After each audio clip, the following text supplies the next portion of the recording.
Hello and welcome to the 14 Going on 41 podcast.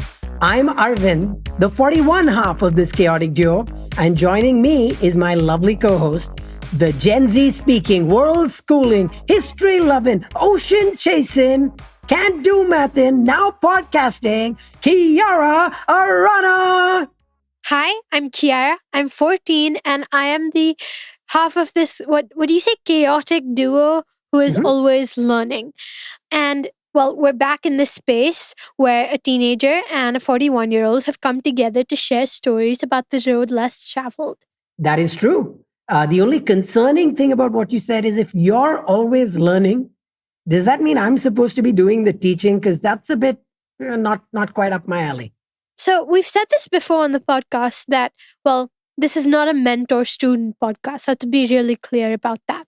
But that being said, I have learned a lot of things from you during this journey and otherwise. But the whole crux of the pod is that we're both learning all the time, always. That's true. Someone once told me the day you stop learning is the day you stop living. How very astute of you. Astute now. Is that a genuine compliment or is that some Gen Z word of the day that means something else?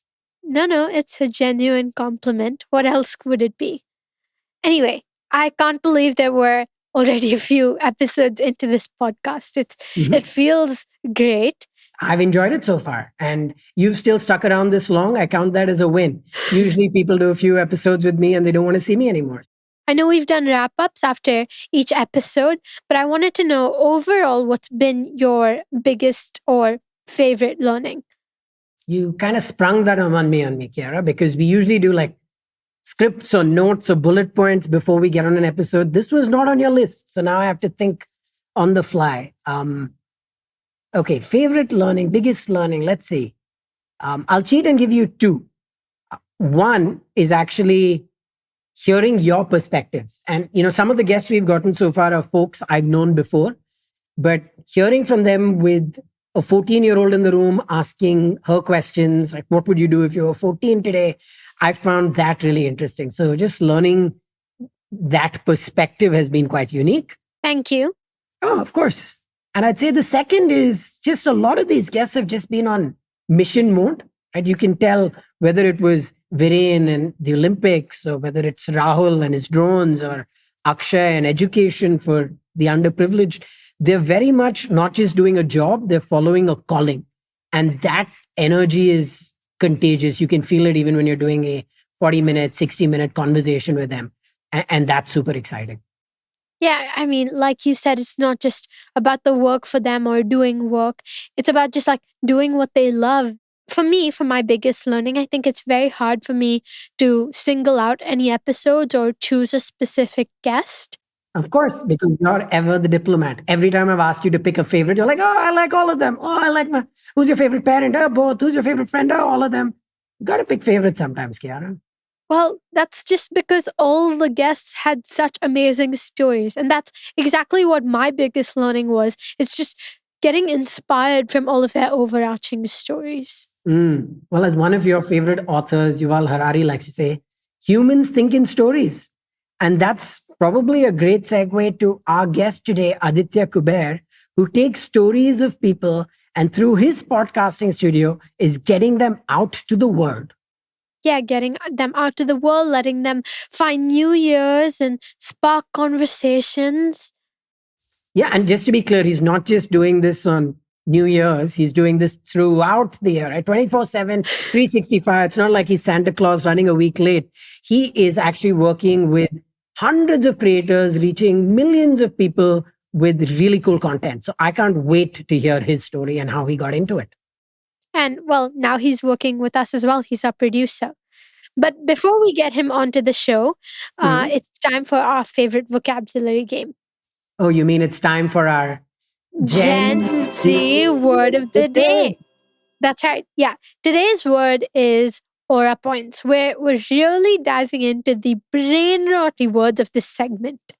Okay. I have to understand so many words there, but aura point sounds like two words. Maybe it's hyphenated. Aura, isn't aura like a Disney princess? I think you mean Aurora. Oh, that's right. I may have fallen asleep during that movie, which Might be appropriate if you know the title of that movie. But aura points is a word I actually know because you've explained it to me before. I've even tried using it in some conversations with guests before. But aura points are these good points that you collect if you do good things, right? So you do something cool, you get like a few good aura points. So it's like you're in a video game, and good things you do get you positive points. So, well, you actually remembering all the Gen Z word of the days that I use is Mhm. about 100 positive aura points. Oh, that's amazing. 100. I don't know what the scale is on a million or 1,000, but 100 aura points It's sounds more than much. it's not much. Okay, I'll take it as a lot. I pretend I didn't hear that since you whispered it. But 100 aura points, that's cool. Can you also get negative aura points? I mean, yeah, if you do something like really cringeworthy, you definitely get negative aura points. Okay. I think I get the concept. It's cool. I dig it. Cool beans. It's awesome. I'm down with the aura points. You sound like Joey in that one episode of Friends when he tries to act 19 years old. That's not cool, so negative 10,000 aura points for you. What do you mean that's not cool? That is whack. But maybe we should stop and we should get our guest on board. We'll be back with Aditya Kuber.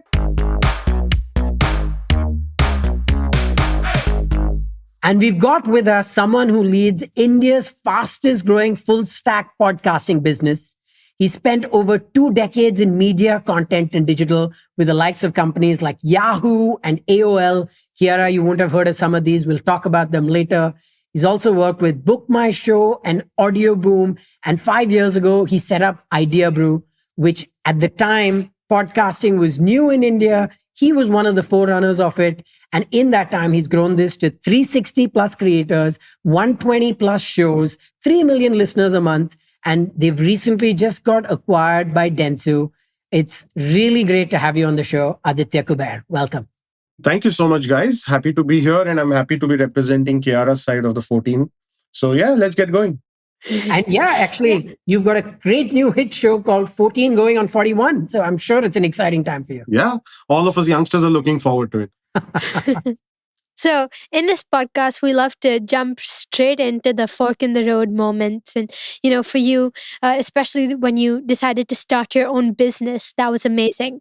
But before we get into that, I wanted to ask you, when you were my age, what did you imagine your career looking like? So when I was your age, that would be 1993, 94 maybe. It was a very long time ago. Mobile phones hadn't been invented. Audio cassettes were a thing. We were just getting out of the vinyl age. And a television had just enough channels to fit on the fingers of both your hands. That was the world we were living in. How are you representing Kiara's side of this, Aditya? I'm a time traveler, but we'll get to that later. So it was very limited, and I was never book smart. So I used to love sport, and I always saw myself as a professional athlete at some level. Honestly, just never worked hard enough for it. But yeah, I continue to hold that dream. So you'll still see me fiddling around in the odd local tournament, making it to the second round occasionally, and then going back home, tail tucked firmly between my legs. But yeah, I did have pickleball. What's your sport of choice? No, not that. Still proper tennis. Yeah. So yeah, I did have dreams of being a professional sports person, but like I said, just never worked hard enough. And to be very honest, not enough guidance available in those days unless you were trying to be a cricketer. Studies were always put ahead of everything else. But yeah, no complaints. That's what I would have wanted to be. And so you put the cricketing dreams aside, like a lot of us. I of course also wanted to be I wanted to be a sports stalker because I always knew my skill set was limited. So it wasn't hard work. It was. You did do that though for a while. I did. And that's because again, lack of skill meant I could talk. And so podcasting, sport, all of that fits in. But coming back to you, so sport was something you did like, wasn't a natural path to it. So then what actually did you end up pursuing?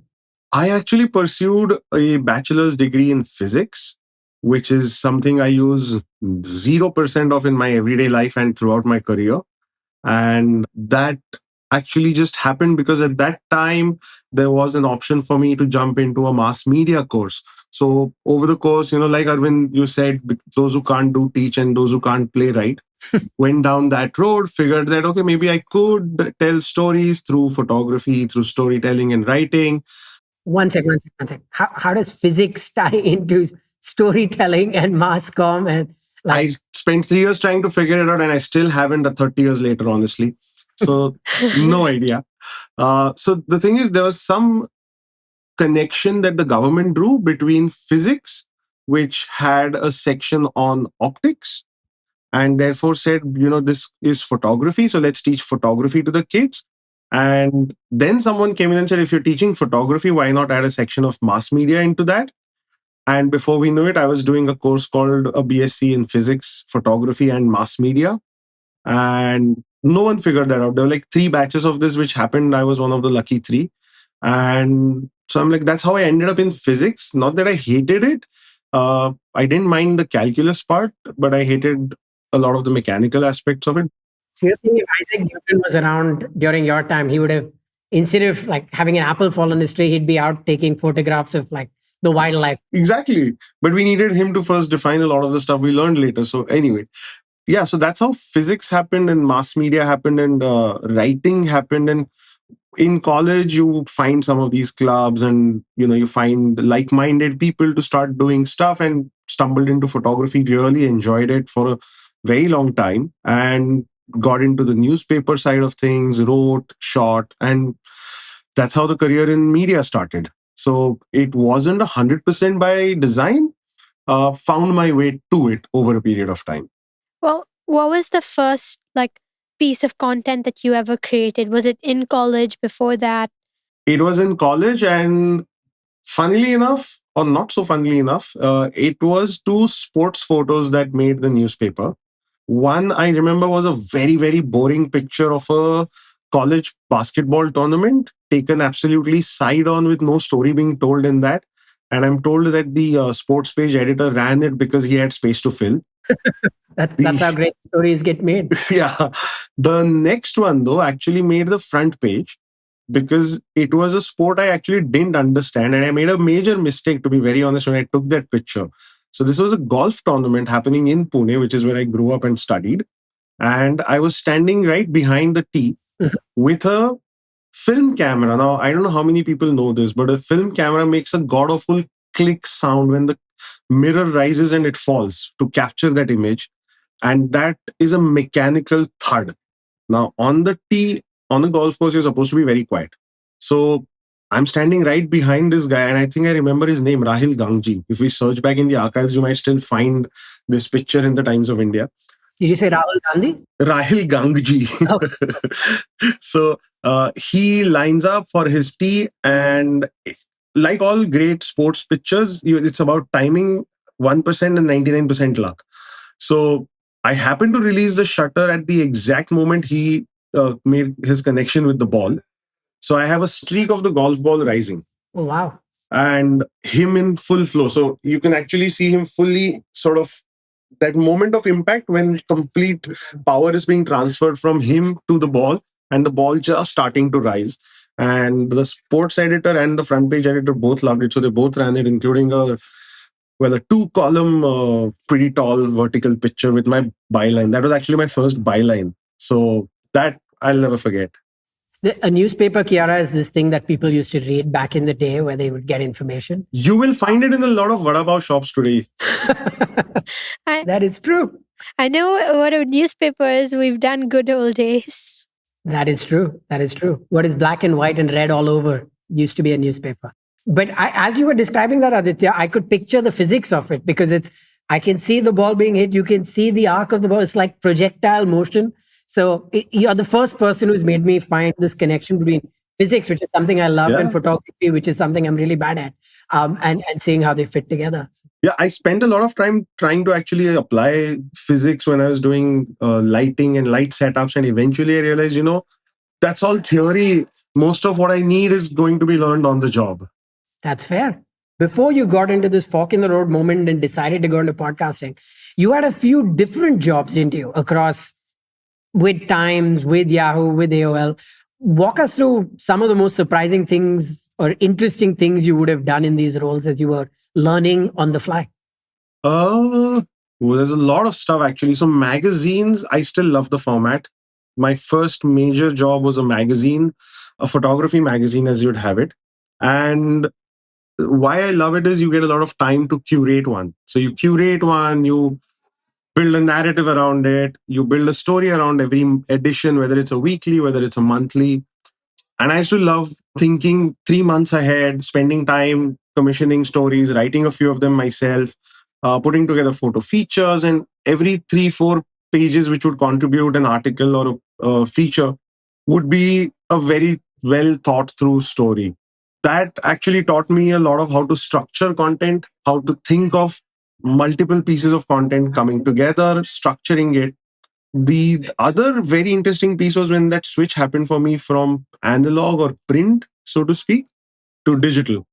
And that was literally overnight. So on a Friday, I used to write or work at a magazine called Digit, a tech magazine. I finished the last working day with one of those books, proofread it, sent it to the printers. Monday, I joined Yahoo, and I'm suddenly figuring out, HTML, what's that? Because I'm a content guy. I don't know tech. And now I've got to figure it out. And a few weeks, months into my job, we decide to take on this massively ambitious project of doing a live stream of a cricket series between India and Sri Lanka. And the tech was just about barely there. You could stream it. I'm trying to remember 2006, how fast internet used to be.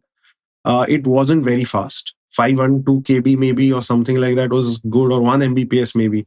Things like we moved past the modems at least. Yeah, I think we were past the modem, so it might have been much better. I'm probably misremembering stuff, but it wasn't great. I was on like LAN networks, and you had to be wired in and hooked it. Wi-Fi was not great.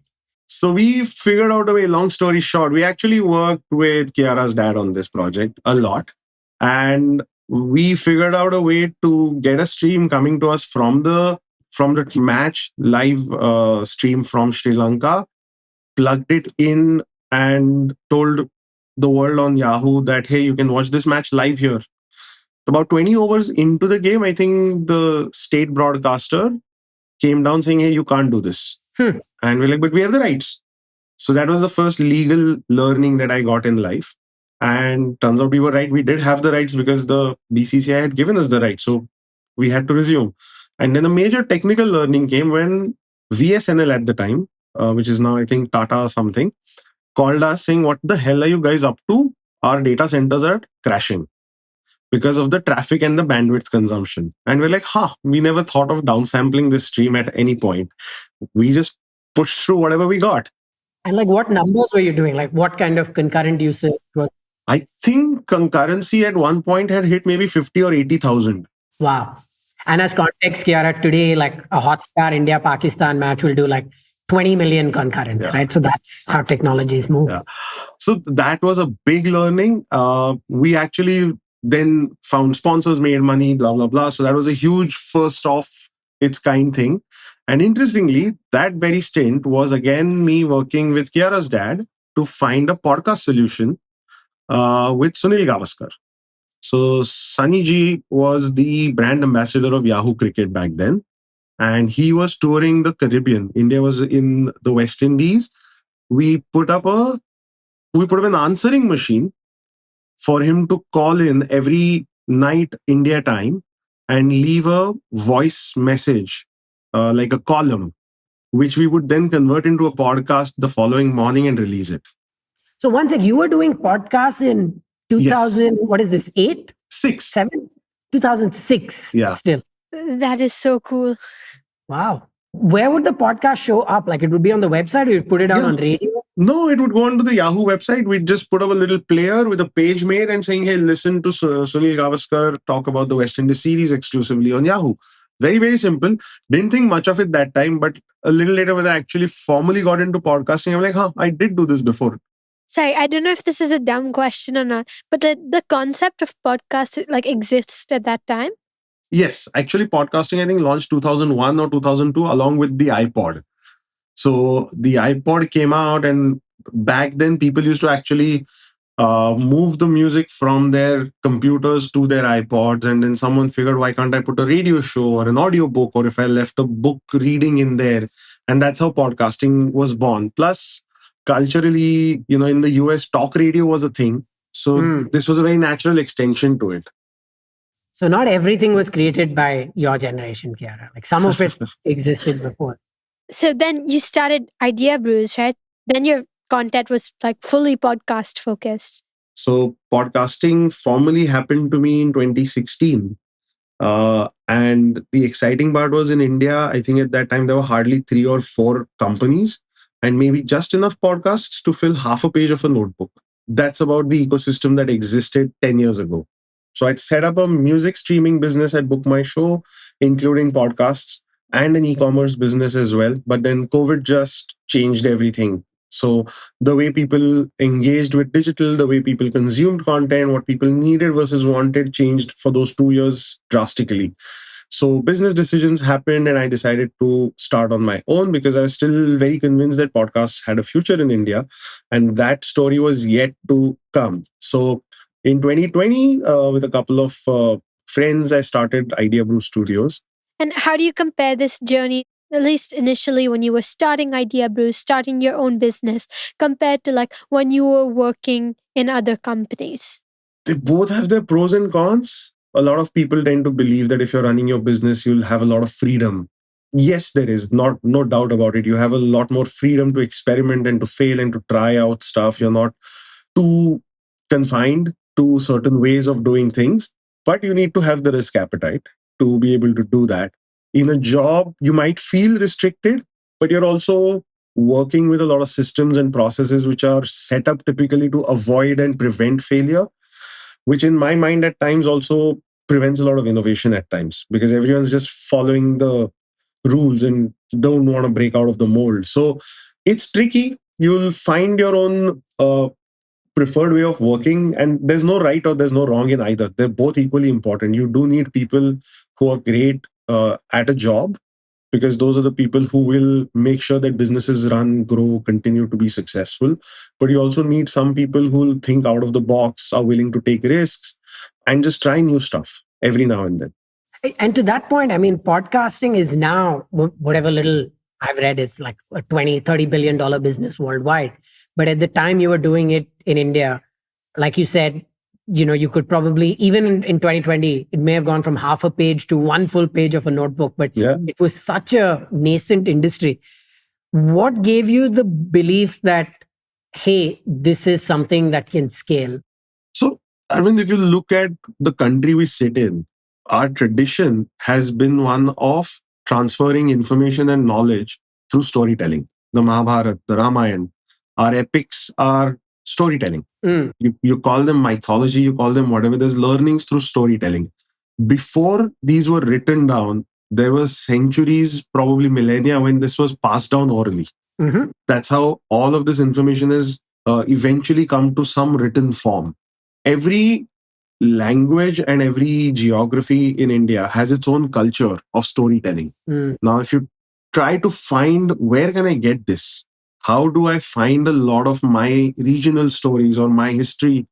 You'll find them in books. Now, how do I pass that on in an interesting format to the next generation? Will Kiara want to sit down now and listen to maybe India's freedom struggle? Will she read it? I don't know. Will she watch a film about it?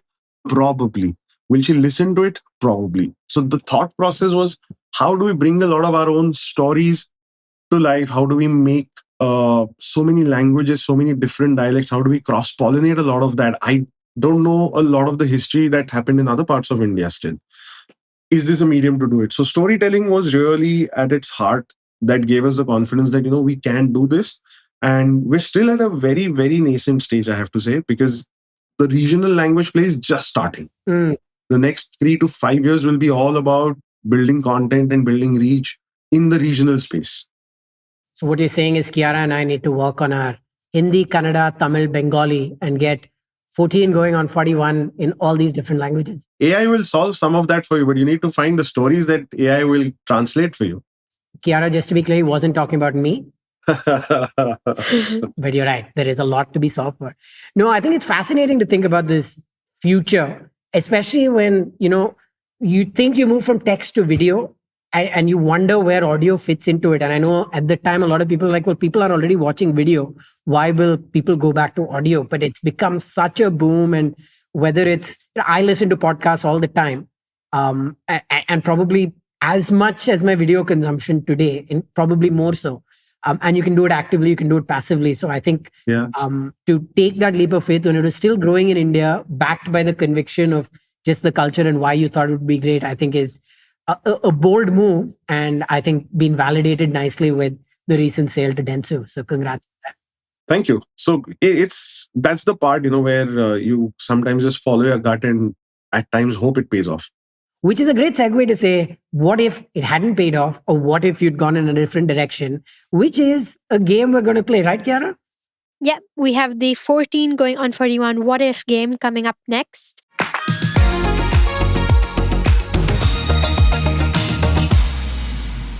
And we are back here to play the 14 going on 41 what if game. Woohoo! We're going to be asking Aditya what if questions. What if something changed? What if this never happened?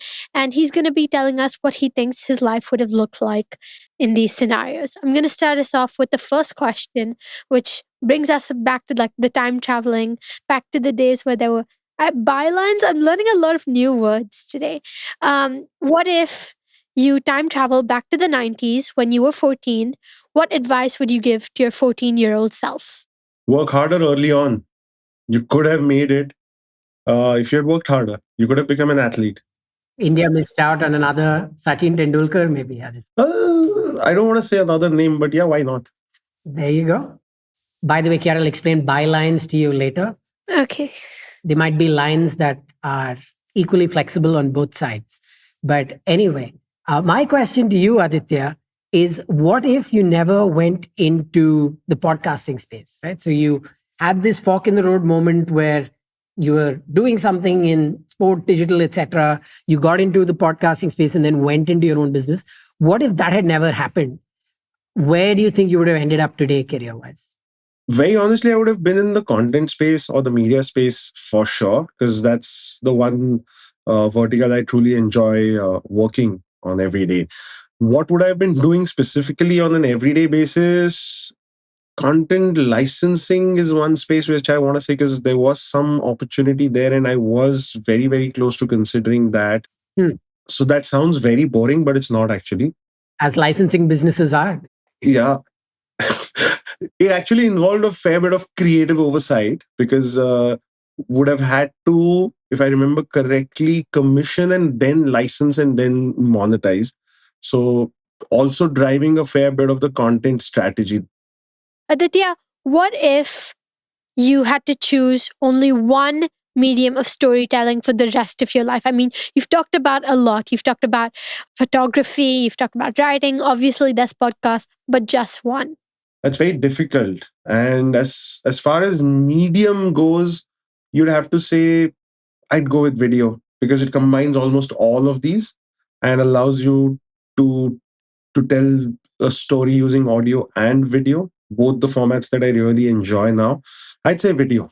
In terms of some of the older ones, magazines are a true love, because spend a lot of time actually working in magazines, and I still buy the occasional one. But yeah, I wish magazines came back, and I know they're not.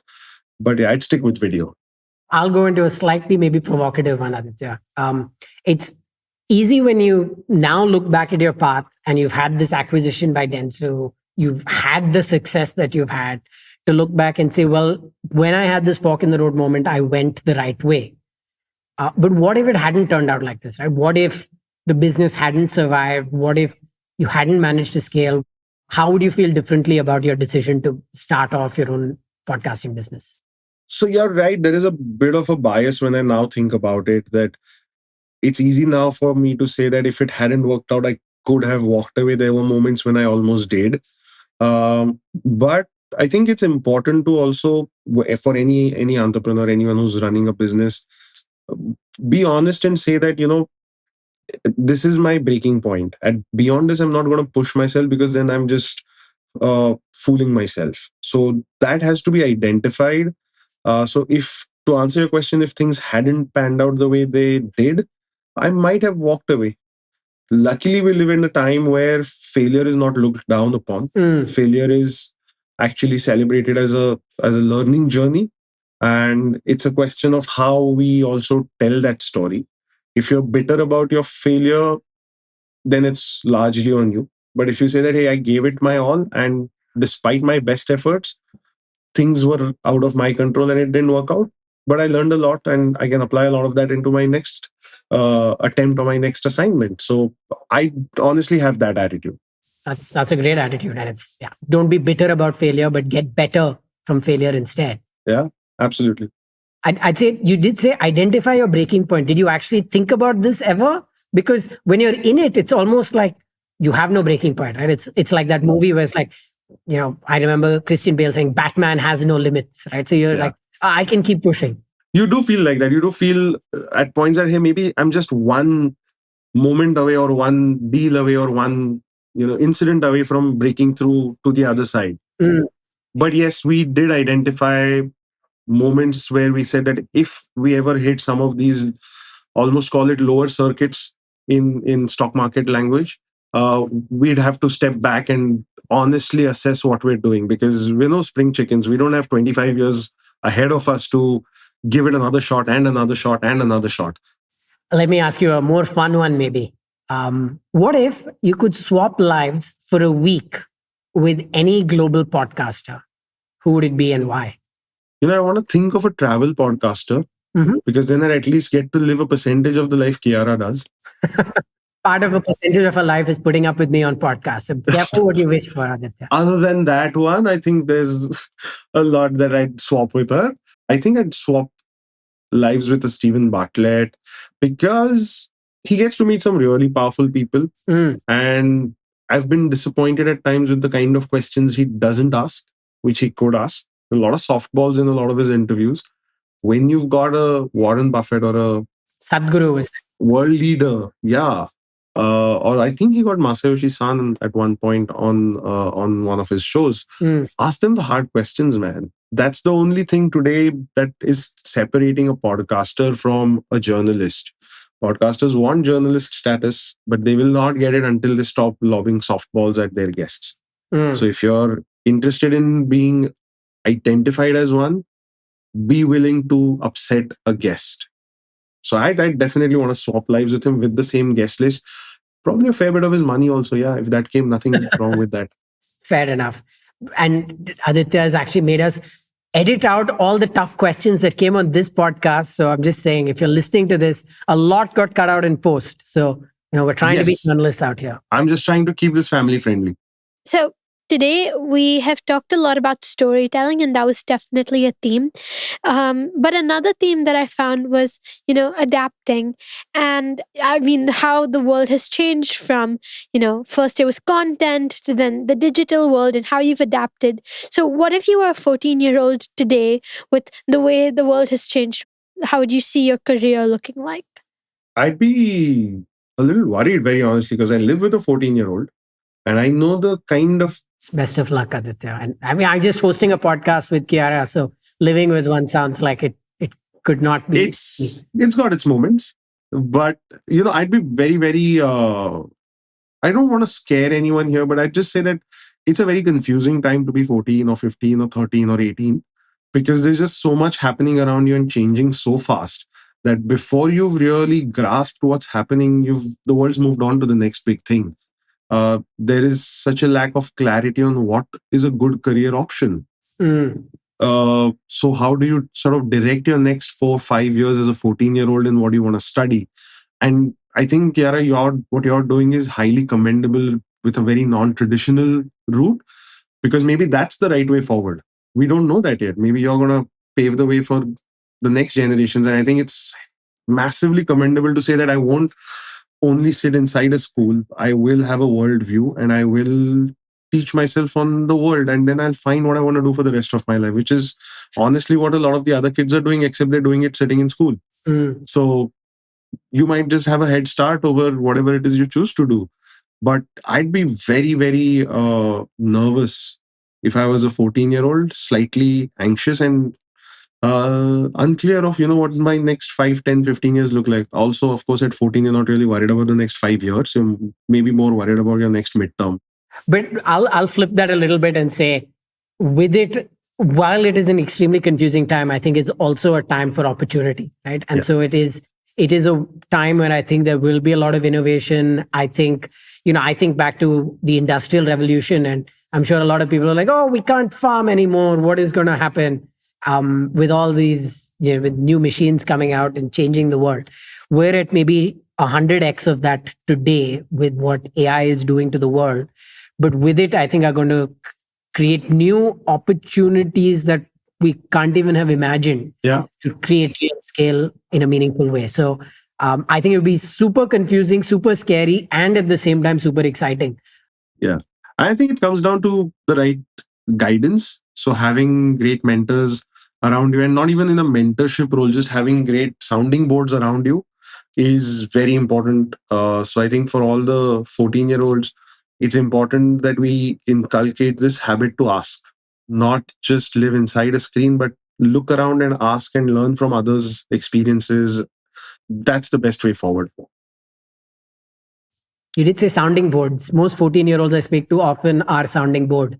So, I do think they need to figure out how they. We have to work very hard on the subtitles on this one. Well, I try. It's between my voice and the bad puns, this happens.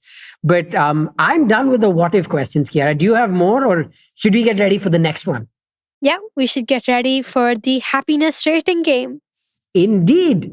So this, Aditya, is one of my favorite segments of the show, where we ask different guests how they rate different parameters on how important they are for their personal happiness, right? So it's a 1 to 5 scale, 5 being the highest, and how important is each parameter just to your happiness, right? And so I'll start us off with one, and then Kiara, you can maybe do the next one. But how important to you is wealth?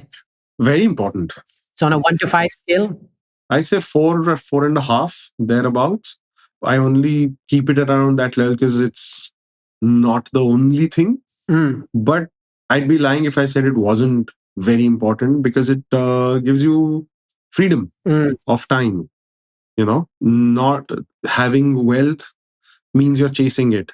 Having it means you have the freedom to chase what else you want. And wealth for the reason of freedom is the only reason I rate it very, very highly. Okay, the next one is fame. Not so much. I mean, 3, 4, if we're rating it on a scale of 5, 3 more like it, because I'd be much happier being known a little bit. It's not that important, to be honest, which is I work in podcasting, right? I'm behind the camera, behind the mic usually. So that's fine. Not today. Not today. Very, very rare. So yeah, fame not that important. It's good to be recognized for good work that you do, but yeah, that's about enough. Fair enough. How about legacy? Legacy is important, and it connects back to fame, doesn't it? I'd say that's about a 4. Got it. And I always think of, like, the way you described it, fame to me is, hey, does someone on the street know you? But legacy is, what is the mark you've left behind? So fame is being known in your time. Legacy is maybe being known beyond your time. Yeah, I think that's a very good way to look at it. So yeah, I think definitely want to try and do something which allows me to have that. Okay, the next one is impact or scale. Impact, yes, I think connected back to legacy. Impact and scale, I think, would be important. So scale would be 4, maybe impact also, therefore similar. And impact is, how did my contribution help build something for a larger community? So the podcast ecosystem, for example, did I do something that helped us build an ecosystem that allowed other people to grow and to pursue, if they had an interest in this, and say that, okay, now I can pursue this as a career or as a hobby and maybe make a living of it? So you've got lots of 4s and 4.5. Fame's the only one. Lot of pressure, I'm realizing. You can maybe, we'll throw in 3 others and then we can re-rate. But by the way, I do think you're having tremendous impact with what you're doing with Ideabrews and actually getting so many stories out there. I mean, 3 million listeners. I mean, that tells its own story. How about health? Health is very important. Another 4. And it's something which I've long neglected. But yeah, health is very important. Otherwise, all of this is pointless, right? So if after all of this, your health fails and you're going to be a pain to those around you, what's the point of having done all of this? So, health is what you want to invest in the first, let's say, half or two-thirds of your life. I think I could do better. So while I rate it a 4.5, I've been terrible at it so far. Maybe only giving it a 1.5 importance so far. So yeah, lots to work on there. Sometime when you hit your 40s, that you kind of have that realization, I think. And then Yeah, all people our age are now, like, fitness, gym, marathon, like you name it. And that's there. and those wake up calls come at the weirdest times where you think, hey, I'm going to pick up that drop shot on the tennis court. And suddenly you're like, why did it bounce 3 times before I got there? And you're like, maybe I've lost some speed. Maybe I'm reacting a second later. And why is that? And then you're suddenly like, oh my God, let's get back to this. Or you start playing pickleball, right? That's what most other people do. That's the thing to avoid. That's my motivation. How can I keep playing tennis without having to go to pickleball or paddle or whatever variations? We just lost our pickleball listeners, Aditya. But anyway, Pickleball listeners, I hope the sport doesn't thrive. he doesn't speak for the podcast. Before we get to the next one, I just want to say all the numbers have been like 4 and also like a 1-ish. So the theme of the podcast. Well played. Well played, Kiara. You have a future in branding. For sure. The next one is friendships. Friendships, again, I'm going to stay on theme and say 4 because, and this is very late realizations in life, right? You'll agree with this, Arvind. When we go through school and college and early work life, we think we've forged very, very strong friendships. But as time goes on, they start to change. And at this point in life, let's say 25 years after school or college, there are maybe those 5 people who you can still go back to be comfortable and just you can not have spoken with them for weeks or months and just pick up where you left off without having to at all explain a thing. Yeah. So those friendships are rare, and therefore it's important to actually nurture them, to make sure that you're spending time with those friends, investing in those friendships. It's not important to have 500 friends. You can't have them. It's just not going to happen. So this is an entire concept called the Dunbar number that talks about how many friends you can have. But yeah. So the 4, 5, 6, whatever you're comfortable with, I think it's very important because cliche, friends are the family you choose. So, it's important to actually invest time and effort in that, and having like-minded people, having people who are willing to share your stupidity, share your silliness, share your interests. Very important. That's the time you can really let go and honestly be who you maybe were as a kid. That is very true. And it's a good segue to my last one. And you cannot rate this a 4, Aditya. Okay. So that's the only caveat. Or 3.5 or 4.5, right? It has to be drastically different. Okay. But fun. Oh, fun is 5. Okay. Very important. I was having fun last night. So yeah, I have actually started doing that a lot more, where I'm saying no a lot less to friends, especially saying, let's do something. And so now, given you had so many 4s and 5s, I'm going to add in an extra question here. Suppose you only had to pick one of these, right? You could have one of these. You could either have great legacy, people will remember you forever, great impact in your lifetime, and that gets achieved, great wealth, or great friendships. And you could pick one of these 4. Which would you pick? I'm going to be the materialistic guy and say I'm going to go after wealth because that gives me the freedom to do everything else. Honest to God answer, I'm not going to try and sound like a perfect answer and say friendships over everything else. No, give me the wealth and then I'll do everything else I want. You can buy friends after that. No, I don't need to because then I'll have time to spend time with my friends. That is fair. Oh, you could get new friends and then get their plastic surgery. I think someone tried that in Friends, but they didn't do that. Okay. Yeah, no, it was a Friends reference. Yeah. I had a lot of fun on this podcast today. Thank you so much for coming, Aditya. Thank you so much for having me. And it's great to rep the 14 side of things. Great to be here. And I'm loving what you guys are doing. And I hope this really, really, really grows. And I hope we're able to build a big community where more people are able to come and take inspiration from the two of you and say that no matter how you arrange the 14, it's just a number. That's the legacy I want for the show. Hopefully, we have a lot of fun while creating some real impact with some friends. Thanks, Aditya. This was a blast.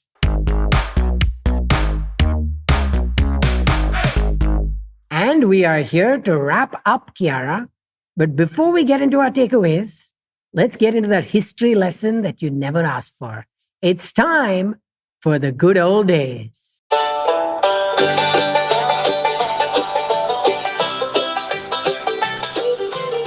In the good old days. See, you said history and suddenly you made the good old days pretty exciting for me. There you go. See, I know how to appeal to an audience. And so I'm going to tell you a little bit about a time well before Apple Music and well before you could go into your playlist and hit your song. We actually used to listen to something called the radio. You know what the radio is, Kiara? I have heard of the radio, and correct me if I'm wrong, but someone else got to choose your playlist. Someone else got to choose what you're listening to, and then you just had to go with it. Pretty much. You usually had an RJ or a radio jockey. So I would listen to music, but I'd also listen to news. So I would listen to sports commentary from around the world. So you take this big antenna on your radio, adjust it, hope the static would go away. You'd hear a few crackles, adjust the knob so it just gets to the right frequency on radio, and then hope you've got the perfect one and either listen to commentary or listen to your favorite music. And that was radio back in the day, where you're jostling with your brother to get the right angle of the antenna and make sure you're able to listen to things. Audio before podcasts. Audio before podcasts, audio before like play, pause, rewind, etc. And so if you wanted your music, you'd actually put a cassette in, and then you'd wait when your RJ might play your favorite song, and then you'd hit the record button and hope the music got captured. Except it's capturing audio all around you. So you just have to hope, your mom doesn't come in the background and start screaming, or a pressure cooker doesn't go off to kind of glitch the track that you listen to in the future. Wait. You had to record this yourself? Yes. Okay, so I have two questions. One, is it like your own like pirate Spotify kind thing? Sort of. I don't know if piracy was a big thing back then. You weren't going and selling it, but the only way you could get it was you buy a cassette, or if it wasn't available, you kind of record it. But yeah. But wasn't the audio quality like bad? Like, was it clear at all? It was all right. You had to make do with what you got. And I have one more question. The cassette was recording the audio from the live radio. That's right. So you'd also have background noise. You'd also have other stuff going on. And so you just you hit record. You asked everyone to be pin drop silent, and you just got the recording in. What if someone started speaking? Yeah. So then you'd have a tape in which there would be someone speaking in the middle. So that's how you'd remember the song. It's kind of hard to wrap my head around this. Well, thankfully now I can skip all the talking and just replay the song or play my playlist, choose what music I want to have. And that is called progress. Well, perfect segue into my takeaway for this episode. I think just progress, progress of life, the way things evolve, being adaptable to that, evolving along with that, which is what Aditya has done. The way storytelling has evolved, the different mediums it's gone through, right back to oral storytelling way back when, thousands of years ago, to then how that became written scriptures. And that's all like storytelling, and it's how it's evolved to today. You have podcasts, you have television, or like books, audiobooks. There's so many different ways. And Aditya's story really told me about how you need to adapt to the world in that ways, with the way that AI is changing, the world is changing. There's so much that I'm going to have to evolve and adapt to as I grow older. So this episode is something I will remember. And in today's day and age, you really need to adapt, which is why I carry a universal adapter wherever I go. So that whether I'm in Europe or the US or in Singapore or in India, the same plug works. I laughed at a lot of your jokes today, but that wasn't funny. You're laughing hysterically on the inside, Kiara. It's part of your persona not to laugh. I get it. I appreciate you being in character. Well done. But no, I think that is actually a very good takeaway. For me, I think there's a few things that stood out about Aditya as well. But I'll take one which I thought was very different from a lot of our guests when he talked about his priorities and everything was a 4 or 5 on the happiness rating. But when I asked him to pick, I think he did make no bones about the fact that, wealth would be high because money can buy you freedom. And I think typically most guests we've had have been following their passion, have been following other interests, have not necessarily put wealth the highest, right? And even when we played this game ourselves, I know it was one of the lower rating for me.